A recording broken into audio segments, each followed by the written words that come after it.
Sir అంటే అసలు మన దగ్గర కంప్లీట్గా ఎటువంటి టెక్నాలజీకి సంబంధించి కానీ లేదంటే ఎటువంటి సర్వీసెస్ ప్రొవైడ్ చేస్తున్నారు ఇక్కడ మన టీ వర్క్స్లో? So for any physical object అండి, అంటే ఫర్ ఎగ్జాంపుల్ టెక్స్టైల్ చేయొచ్చు, లేకపోతే వుడ్ చేయొచ్చు, లేకపోతే మెటల్ చేయొచ్చు. సో ఇప్పుడు మేము పీసీబీ కూడా స్టార్ట్ చేస్తున్నాం, ఎలక్ట్రానిక్స్ మ్యానుఫ్యాక్చరింగ్ కూడా స్టార్ట్ చేస్తున్నాం. తర్వాత ప్లాస్టిక్ మోల్డింగ్ ఇంకా మా దగ్గర లేదు, ఇప్పుడు అది కూడా స్టార్ట్ అయిపోతుంది కొన్ని రోజులు. సో ఇలాంటివన్నీ మేము యాక్చువల్లీ ఎనీ ఫిజికల్ ప్రొడక్ట్ అండి, అన్ని ప్రొడక్ట్స్లో మేము టెక్నాలజీస్లో వర్క్ చేయగలుగుతాం. మేము పర్సనల్గా ఇక్కడ చేయలేకపోతే కూడా మేము మాకు పార్ట్నర్స్ ఉంటారు, మేము సెంట్రల్ గవర్నమెంట్ పార్ట్నర్స్ ఉంటారు, వేరే స్టేట్ గవర్నమెంట్ పార్ట్నర్స్ ఉంటారు, వాళ్ళ ద్వారా చేయించగలుగుతాం, లేకపోతే వేరే ఇండస్ట్రీ పార్ట్నర్స్తో చేయగలుగుతాం. ఎక్స్పర్ట్స్ని పిలిపించిన లేకపోతే బయట కూడా చేయించవచ్చు, కన్సల్టింగ్ చేసుకోవచ్చు, ఏదైనా చేసుకోవచ్చు. సార్ అంటే ఇప్పుడు దీనికి సంబంధించి ఈ టీ వర్క్స్ అనేది ఫైనల్గా అంటే జనాల్లోకి ఏ విధంగా తీసుకెళ్ళబోతున్నారు మీరు మీ హయాంలో? ఎందుకంటే ఇందాక నేను చెప్పాను, అంటే నేను జనరల్గా చాలా చోట్ల చూసాను, టీ హబ్ పర్లేదు బాగానే వెళ్ళింది, కానీ జనాల్లోకి ఈ టీ వర్క్స్ అనేది పెద్దగా వెళ్ళలేదు వాస్తవానికి. మీరు ఏ విధంగా దీన్ని పబ్లిక్లో తీసుకెళ్ళబోతున్నారు, రూరల్ ఏరియాలకు కూడా? అవునండి, ఇప్పుడు దానికి కరెక్ట్, మీరు చెప్పింది కరెక్టే. టీ వర్క్స్ గురించి చాలా మందికి తెలీదు. సో ఇక్కడే కాదంటే హైదరాబాద్లోనే తెలియదండి. సో దాని గురించి మేమే ఒకటేమో అవుట్ రీచ్ అన్ని స్టార్ట్ చేసామండి, చాలా అవుట్ రీచ్ చేస్తున్నాం. ఇప్పుడు నేను చేరిన తర్వాతే 5,000 పిల్లలు వచ్చారండి ఆల్రెడీ, టీ వర్క్స్కి వచ్చారు, వేరే స్కూల్స్ నుంచి వచ్చారు, తర్వాత కాలేజ్ స్టూడెంట్స్ కూడా వచ్చారు, వచ్చి విజిట్స్ చేస్తూ ఉంటారు. ఇప్పుడు మీరు కూడా బయటకు వెళ్తే మీరు చూస్తారు, ఆల్రెడీ కాలేజ్ స్టూడెంట్స్ ఉన్నారు, స్కూల్ స్టూడెంట్స్ ఉన్నారు. సో ఒకటేమో టీ వర్క్స్ని మేము ఓపెన్ చేస్తాం జనాలకి, అందరూ వచ్చి చూసుకోవచ్చు ఇక్కడ ఏమవుతుంది. తర్వాత ఇంకోటి ఏం చేస్తున్నాం అంటే, మేము నాకు పర్సనల్గా ఏం కావాలంటే ఇండస్ట్రీస్ వచ్చేసి డీసెంట్రలైజ్ అవ్వాలండి. అన్నీ ఇక్కడే హైదరాబాద్లో కాకుండా మనకి వేరే వేరే డిస్ట్రిక్ట్స్లో కూడా మనం స్టార్ట్ చేయాలి. అంటే మళ్ళీ ఇండస్ట్రీ అంటే నేను పెద్ద ఫ్యాక్టరీస్ గురించి మాట్లాడలేదు, నేను చిన్న స్మాల్ స్కేల్ మైక్రో ఎంటర్ప్రైజెస్ ఇవన్నీ గురించి మాట్లాడుతున్నాను. దాని గురించి నేను పర్సనల్గా కూడా డిస్ట్రిక్ట్స్ విజిట్ చేస్తున్నానండి. నేను అర్థం చేసుకుంటాను ఇప్పుడు మనం అక్కడ ఏం చేయొచ్చు, ఎలా చేయాలి. దాని గురించి ఇప్పుడు టీ వర్క్స్ కూడా వస్తుందండి, మీ దగ్గర వస్తుంది. మీరు ఏ విలేజ్లో ఉంటారు, మీ దగ్గర మేము టీ వర్క్స్ వస్తుందండి. కొంచెం మీరు వెయిట్ చేయాలి. నేను చేరింది ఇప్పుడు 3 months అయింది. సో మేము ఆ ప్లాన్లో పడిపోతున్నాం. సార్ మీ పర్సనల్కి వద్దాం, మీరు బాధ్యతలు చేపట్టి 3 months అవుతుంది. ఎలా ఉన్నాయి మీ బాధ్యతలు? ఎలా ముందుకు తీసుకెళ్ళబోతున్నారు? ఏంటి మీ బాధ్యతలు అసలు? నాకు 23 years ఎక్స్పీరియన్స్ ఉందండి. హార్డ్వేర్లో, మ్యానుఫ్యాక్చరింగ్లో, ప్రోటోటైపింగ్లో, ఎలక్ట్రానిక్స్లో, సాఫ్ట్వేర్లో కూడా ఉంది. కానీ ఈ మెయిన్ సబ్జెక్ట్స్లో నాకు పర్సనల్గా చాలా ఎక్స్పీరియన్స్ ఉందండి. తర్వాత చాలా మటుక్కి నేను ఎప్పుడు సోలో ఫౌండర్గానే పనిచేస్తానండి. అందుకని నాకు మంచి ఐడియా ఉంది, అంటే జనాలకి ఏం అవసరం ఉన్నదండి.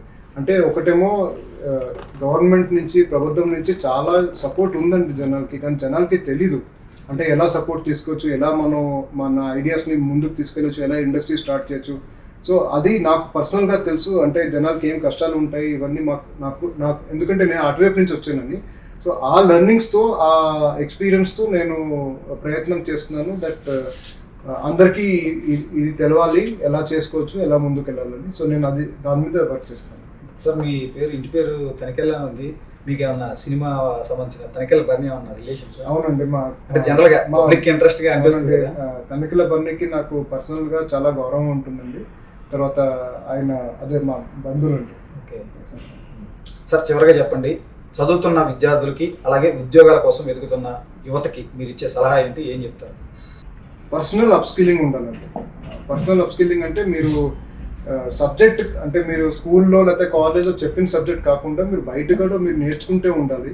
నేర్చుకోవడం అంటే మీరు ప్రాజెక్ట్స్ చేయాలండి. ఫర్ ఎగ్జాంపుల్ ఇప్పుడు మీరు సాఫ్ట్వేర్లోనే మీరు జాబ్ కావాలైతే, లేదా సాఫ్ట్వేర్ ఇండస్ట్రీలో వెళ్ళైతే చాలా మటుక్కి మీరే పర్సనల్గా యాప్స్ చేసుకోవచ్చు, ప్లేస్టోర్లో లాంచ్ చేసుకోవచ్చు, మీరు సాఫ్ట్వేర్స్ లాంచ్ చేయొచ్చు, మీరు ఆన్లైన్ కూడా లాంచ్ చేసుకోవచ్చు. సో అలా మీరు చేస్తూ ఉండాలి. లేకపోతే మీరు ఎలక్ట్రానిక్స్లో వెళ్తుంటే మీరే సర్క్యూట్స్ చేసుకోవచ్చు, ప్రాజెక్ట్స్ చేసుకోవచ్చు. ప్రాజెక్ట్స్ కొన్ని చేయడం కాదు, అంటే మీరు పర్సనల్గా చేసుకుంటే మీకే అర్థమవుతుంది. అప్పుడు మీరు ఇంటర్వ్యూకి వెళ్ళినప్పుడు కూడా, లేకపోతే మీ రెజ్యూమేలో కూడా రాస్తే అప్పుడు జనాలు ఇంటర్వ్యూకి కూడా తెలుస్తుంది దట్ మీరు వేరే క్యాండిడేట్స్ కంటే కొంచెం డిఫరెంట్గా ఉన్నారని వాళ్ళు కూడా అర్థమవుతుంది. సార్ ఒక ప్రశ్న, అయితే ఇప్పుడు మన దగ్గర చదువుతున్నారు బీటెక్ కానీ, డిగ్రీ కానీ, లేదంటే ఎంబీఏలు, ఎంసీఏలు ఇవన్నీ. అయితే చదువు డిగ్రీలు అయితే ఉంటున్నాయి కానీ స్కిల్స్ అయితే ఉండట్లేదు. అది ఒక కారణం అనుకోవచ్చు వెనకబడిపోవడానికి చాలామంది. ఎందుకంటే ఖచ్చితంగా ఆ కంపెనీ కానీ లేదా ఆ వృత్తికి సంబంధించిన నైపుణ్యాలు కూడా అవసరం కదా. అదే అంటానండి, ఆ నైపుణ్యం మనం సొంతగా మనం కల్టివేట్ చేసుకోవాలండి. మనం ఇంటర్వ్యూకి వెళ్ళే ముందర మనకు కొంచెం అట్లీస్ట్ తెలియాలండి. అన్నీ తెలియదు, కానీ కొంచెం తెలియాలి. ఎందుకంటే ఇప్పుడు ఒకే టైంకి 1000 మంది ఇంజనీర్స్ వస్తున్నారండి. అందరూ సేమ్గా ఉంటే ఇప్పుడు ఇంటర్వ్యూ చేసే వాళ్ళు కూడా కష్టం ఉంటుంది, అంటే ఎవరిని తీసుకోవాలి. అందుకని ఆ స్కిల్స్ మనం ఎఫర్ట్ పెట్టుకుని డెవలప్ చేసుకోవాలండి. మన స్కూల్ అండ్ కాలేజ్లో ఉన్నప్పుడు మన దగ్గర ఒకటి టైం అంటే చాలా ఉంటుందండి. ఆ టైంని మనం ఎలా యూటిలైజ్ చేయాలని అది మెయిన్ మన మీదే ఉంటుందండి. Thank you sir, thank you so much. Thank you.